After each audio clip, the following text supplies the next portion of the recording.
Jadi ini adalah Toyota BB tahun 2007 atau kalau orang Indonesia bilangnya Toyota BB, ya kan? Tapi ini bukan 2017 ya, ini tahun 2007.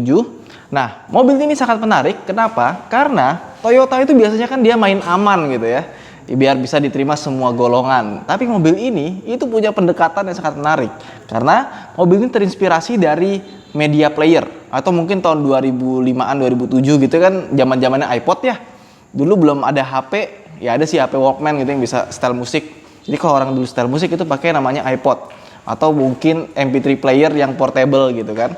Nah, mobil ini terinspirasi dari itu. Makanya dia punya quirks and features yang cukup banyak untuk sebuah Toyota. Nah, buat teman-teman yang penasaran, jangan lupa untuk like dan subscribe di channel ini karena kita akan bahas Toyota BB.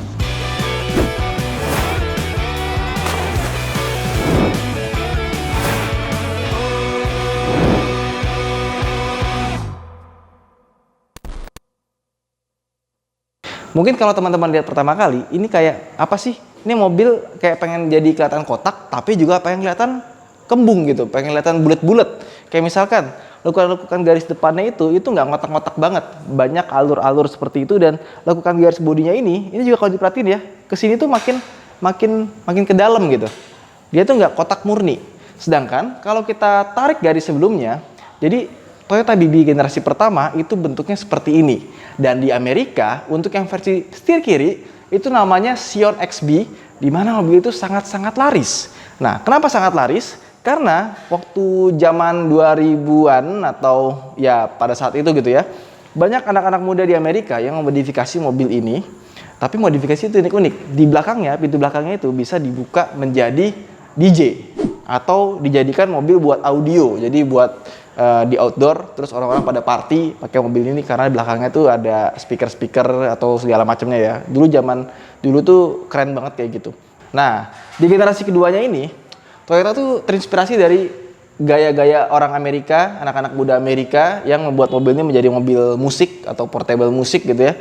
Makanya dibikin generasi kedua ini benar-benar dibikin, jadi kayak Toyota tuh ngasih opsi gini.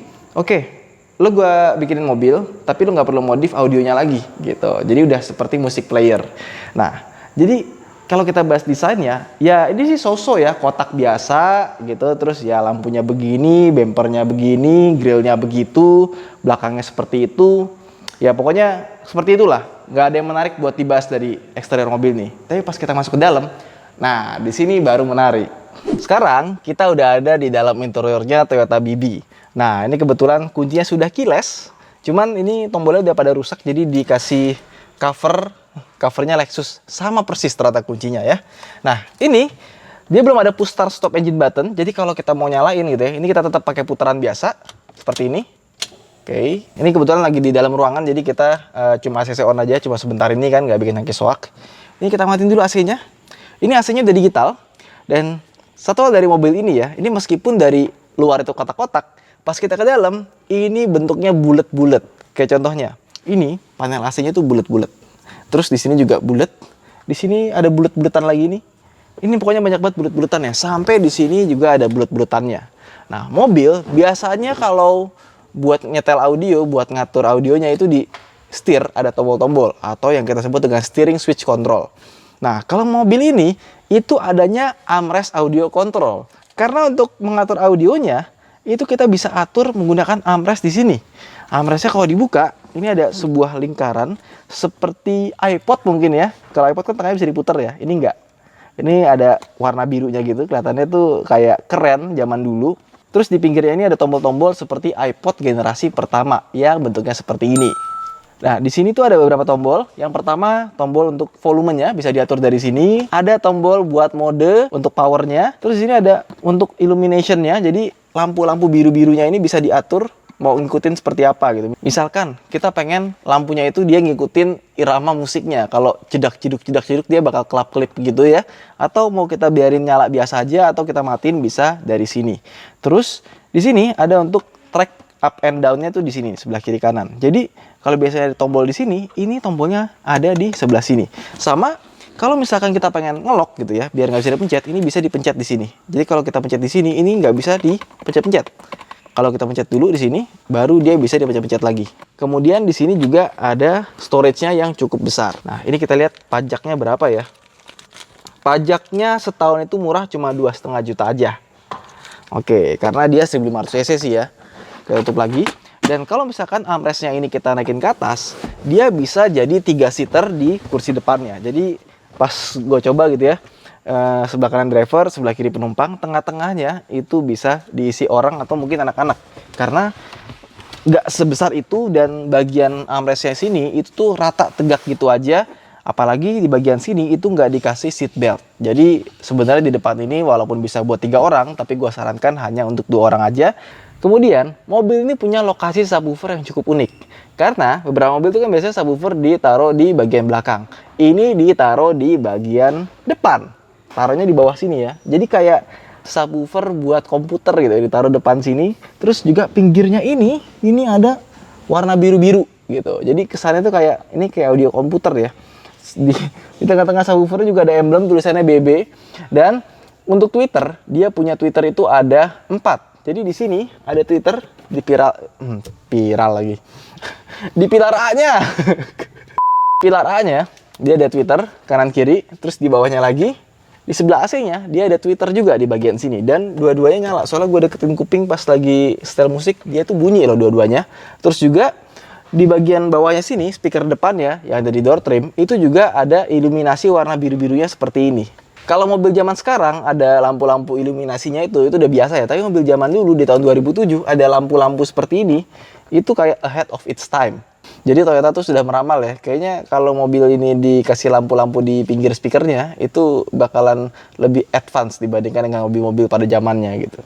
Nah terus juga dia punya lampu di bagian sini, warna biru, itu di bagian cup holdernya. Cup holder bisa ditarik seperti ini ya. Nah ini bisa buat naruh 2 minuman. Terus yang membuat mobil ini unik juga, itu di pilar C-nya itu nggak tahu ya ada apaan ya. Itu kayak semacam apa ya? Kayak ada cerobong asap kayak snorkel. Ini tuh isinya speaker dan suaranya tuh lebih ke middle ya. Gue nggak ngerti kenapa di bagian sini dikasih speaker dan kayaknya tuh nggak membuat suara jadi bagus juga. Nah di sini pintu belakangnya ini dia ada lubang buat speaker tapi nggak ada suaranya. Jadi tadi gue coba dengerin, kok yang sini nggak ada suaranya, tapi yang di sini ada suaranya. Entah kenapa di sini ada speaker. Gue nggak kepikiran naruh speaker di sini. Mungkin biar kelihatan keren aja sih. Ini audionya banyak gitu ya. Oke, nah terus pertanyaannya, ini kan udah sekian advance-nya gitu ya, dikasih tempat buat audio, speakernya banyak, ada subwoofer di depan. Gimana soal suaranya? Yang pertama, stagingnya itu lumayan. Jadi suaranya tuh naik ke atas, nggak di bawah. Dan yang kedua, ini kan dia masih pakai CD ya. Kebetulan gue nggak punya CD, jadi sama yang punya ini dikasih CD di dalamnya gitu kan. Suaranya sih menurut gue oke, tapi nggak se-oke kayak misalkan kita naik BMW udah pakai Harman Kardon gitu ya. Ini memang nggak ada brandednya, nggak ada pakai misalnya kayak JBL atau Harman Kardon atau pakai merek Infinity. Ini bener-bener by Toyota aja dengan beberapa desain speaker yang aneh. Ya suaranya sih untuk mobil standar menurut gue cukup oke. Tapi nggak sewah itu. Gue berharap dengan adanya banyak speaker seperti ini tuh suaranya bisa seperti Harman Kardon lah gitu. Tapi yang mobil ini kan bukan mobil premium pada zaman itu ya. Yang penting bisa ajeb-ajeb, bassnya kenceng. Mungkin anak muda itu suka pada zamannya. Apalagi tahun 2000-an tuh kan zaman-zamannya lagu-lagu ajeb-ajeb ya. Ya nggak sih? Terus mobil ini, dia tuh kalau tahun 2007, keren. Head unitnya tuh sudah in-dash. Bukan yang model tempelan kotak gitu ya. Cuman, susahnya kalau zaman sekarang, ini kita mesti nyari frame-nya lagi kalau mau ganti yang audio di zaman sekarang. Misalnya punya Bluetooth, atau bisa nyetel high-res, atau bisa internet. Sayangnya, ini nggak bisa. Ini standar gini aja. Jadi kebetulan sih dia cuma punya satu ya, nggak bisa langsung 6. Terus dia udah bisa MP3 sama WMA. Kalau kita masukin DVD nggak bisa, USB juga nggak ada, tapi kita dapat colokan aux yang ditaruh di sebelah sini. Ini kebetulan sama yang punya, ini dikasih adapter Bluetooth yang bisa colok ke aux ya. Cuma suaranya jadi agak kurang, mendingan langsung pakai CD aja. Atau mungkin nggak usah pakai Bluetooth adapter, ini bisa langsung masuk ke colokan HP. Kemudian di sini ada sebuah laci yang sebenarnya gue pikir buat asbak, tapi di sini ada tulisan rokok dicoret. Jadi nggak bisa buat asbak dong. Terus untuk AC-nya, dia sudah pakai layar digital yang bentuknya bulat seperti ini. Nah, sayangnya, kalau misalkan kita lagi nyetir gitu ya, kita ngeliat di sini, ini tuh layarnya tuh agak kepotong gitu, nggak bisa kelihatan full. karena dia letaknya lurus, harusnya dibikin agak madep ke atas sedikit. Jadi ini AC-nya kalau nggak salah layar tuh mirip kayak Yaris yang bakpao tapi yang udah digital. Tapi sayangnya yang Indonesia tuh nggak ada yang digitalnya. Terus di sini untuk temperaturnya belum dual zone, untuk autonya ada di sini. AC-nya sendiri dia sudah ada automatic climate control, terus juga kita bisa atur defogger belakangnya dari sini. Nah, biasanya mobil Toyota tahun 2000-an gitu ya, 2005 ke atas, itu biasanya pinter banget punya storage yang gede-gede. Tapi di mobil ini storage-nya biasa aja. Jadi kayak misalkan gini, kita buka bagian sini storage-nya biasa aja, nggak segede itu. Sama kalau Yaris itu kan punya storage di bagian depan sini sama di sini ya, karena dia punya speedometer di tengah. Tapi di mobil ini nggak ada. Jadi di bagian sini itu nggak ada storage. Terus di sebelah kanan sini dia ada storage meskipun nggak begitu besar. Sama di bagian bawah sini, ini juga bisa naruh barang meskipun nggak begitu besar juga. Di bagian sini ada sun visor-nya. Kalau dibuka, dia ada kaca tapi nggak ada lampunya. Di sini juga sama ya, ada kaca tapi nggak ada lampu. Sama yang unik dari mobil ini, dia punya lampu di bagian sini tuh modelnya bunder. On off-nya tuh di sini. Ini tuh lampunya mengingatkan gue sama kayak mobil-mobil MPV yang gede. Lampunya individual gitu, karena tengahnya mungkin ada sunroof. Ya, itu kurang lebih kayak gitu. Terus, setirnya ini sudah di-retrim pakai kulit. Dan seperti yang gue bilang tadi, nggak ada tombol-tombol buat audionya. Kemudian, tuas di sebelah kanan sini sama sebelah kiri standar aja. Nah, untuk transmisinya, itu kalau kita mau oper gigi ke RND, itu ada di sini. Ya, model taruh sini ya. Dan rem tangannya ada di kaki. Oke. Spionnya sendiri dia sudah elektrik dan ada electric retract-nya. Jadi bisa kita lipat seperti ini. Dan untuk kursinya ini sudah di-retrim. Kemudian mobil ini dia punya kursi depan yang bisa dibikin selonjoran sampai ke belakang. Jadi kalau kita copot headrest-nya gitu ya, kita bisa buka di sini. Set, nempel kursi belakang. Turunin lagi yang sini, bisa dipakai buat tiduran. Pokoknya yang gue lihat di sini ada tulisan, ada tekan gitu tulisannya, ini bahasa Jepang tapi artinya adalah rest mode. Setahu gue rest mode ini pas gue cari di Google ya itu seperti itu gitu. Ya unik sih mobilnya ya. Saking banyak aneh-anehnya gue sampai nggak ngerti ini buat apaan. Terus kursinya ini juga sayangnya tidak bisa diatur ketinggiannya. Jadi ya udah tingginya tuh segini aja. Cuman mobilnya tuh lega banget gitu.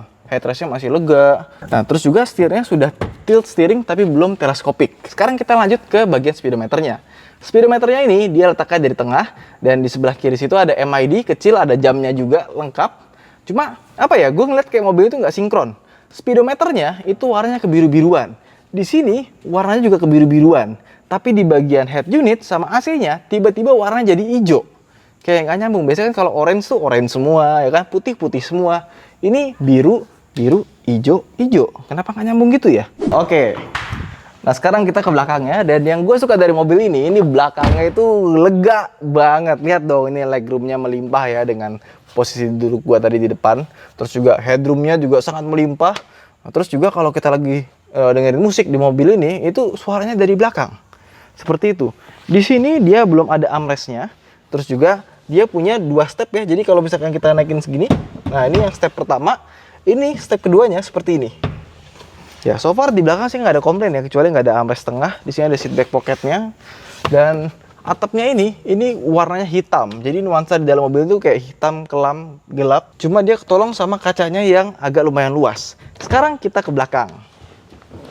Nah sekarang bagasi belakangnya, surprisingly juga bagasi belakangnya itu sangat lega. Ya ketolong sama bentuknya yang kotak seperti ini ya. Terus ini kebetulan kalau kita lihat ada tulisan Evans Motor, jadi memang waktu itu CBU Jepang tidak dijual oleh Toyota Indonesia. Nah di sini nih ada logo BB lagi nih. Gua nggak ngerti kenapa banyak banget logo BB-nya ya. Sama di sini tuh ada tempat penyimpanan kecil, terus di sini ada lampu gitu ya. Cuma udah ganti ya, harusnya nggak warna putih seperti ini karena itu udah diganti LED. Terus ini bagian bawahnya, nah dia tuh ada tempat penyimpanan yang rapi gitu, ada 1, 2, 3, 4 multi cluster ya. Nah ini kalau di bawahnya dibuka nih ya, nah kita akan menemukan sebuah dongkrak sama ban serepnya itu modelnya Space Saver. Ya, tutup sekarang ya. Biasanya kalau gue bahas mobil itu dari eksterior dulu ya, baru ke interior ya. Tapi mobil ini beda, dari interior dulu baru eksteriornya. Nah eksteriornya bisa kita lihat dari belakang seperti ini, biasa banget.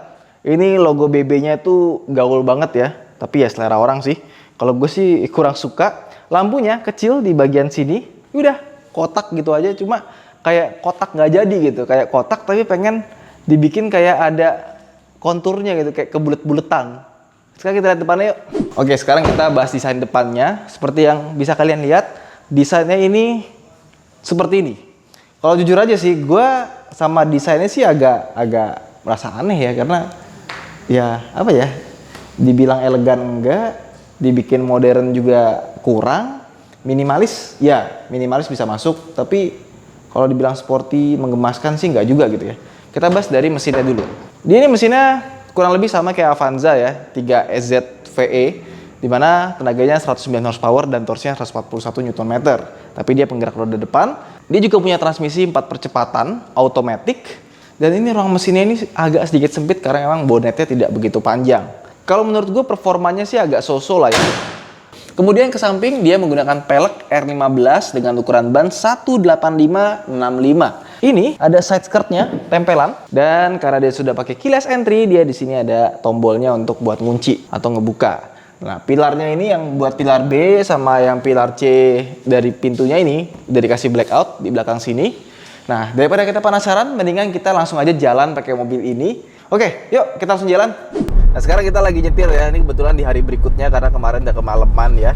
Nah, ini Toyota BB ini pas kita bawa gitu ya, karena dia menggunakan mesin 1500cc Toyota Daihatsu pada umumnya ya. Jadi kalau kita ngomongin performance, jujur aja biasa aja. Dibilang kenceng enggak, dibilang pelan pun juga enggak. Jadi kalau kita mau nyusul-nyusul tuh ya masih ada tenaganya lah, kita injek gas dikit agak lumayan. Tapi enggak sehebat itu gitu. Biasa banget lah pokoknya tarikannya. Terus yang gue suka dari mobil ini ya, ini tuh rasanya lega banget di dalam sini ya, meskipun dia pakai interior yang hitam-hitam. Kalau dia pakai interior yang lebih cerah gitu, pasti rasanya lebih lega lagi dibandingkan dengan yang hitam ini. Pilar A-nya itu tegak, terus juga kaca kanan kirinya besar, ngelihat ke depan juga besar, rasanya enak aja gitu pas kita nyetirnya. Terus biasanya mobil itu kalau yang dashboardnya panjang, itu kan biasanya mesinnya tuh nggak kelihatan ya, kita nggak tahu ujungnya di mana. Kalau mobil ini tuh beda. Ini kita lagi jalan lurus gini, kita tuh bisa ngeliat kap depannya tuh ada di mana gitu. Jadi kalau kita mau parkir itu gampang dia. Terus juga mobil ini punya suspensi yang menurut gua dia agak sedikit keras, agak sedikit stiff. Jadi kalau kita jalan berlubang, polis tidur, dia masih rasanya tuh ya lumayan keras lah ya. Mungkin karena mobil katanya kotak gitu ya, untuk meminimalisir body roll, jadi dibikin suspensinya lebih stiff.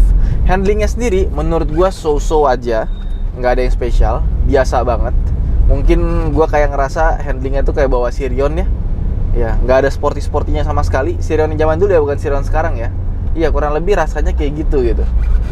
Tapi so far ya, yang bikin gua happy naik mobil ini dari luar itu kompak, kecil, tapi pas dari dalam itu gede banget. Dan tangan kita nih di sini dapat armrest, sebelah kanan dapat armrest. Cuma kursinya, entah kenapa kursinya ini menurut gua agak kurang nyaman aja karena kurang konturnya, kayak tegak-tegak lurus-lurus gitu aja sih.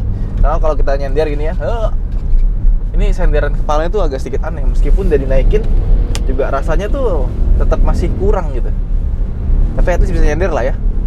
Itu aja mungkin video kita soal Toyota BB. Ya, ini mobil yang sangat unik, sebuah langkah berani dari Toyota meskipun respons pasar tidak begitu bagus, sehingga mobil ini tidak dilanjutkan dan digantikan oleh Toyota Tank yang desainnya sekarang seperti ini. Dan Toyota Tank itu nggak mewarisi musik player ala mobil-mobil ini ya. Jadi kalau masuk ke interiornya ya itu biasa banget audionya. Kalau teman-teman pernah punya Toyota BB bisa komen di bawah seperti apa rasanya meliharanya. Dan buat teman-teman yang mau beli mobil ini kontaknya ada di bawah. Mobil ini juga dijual dengan harga 250 juta rupiah.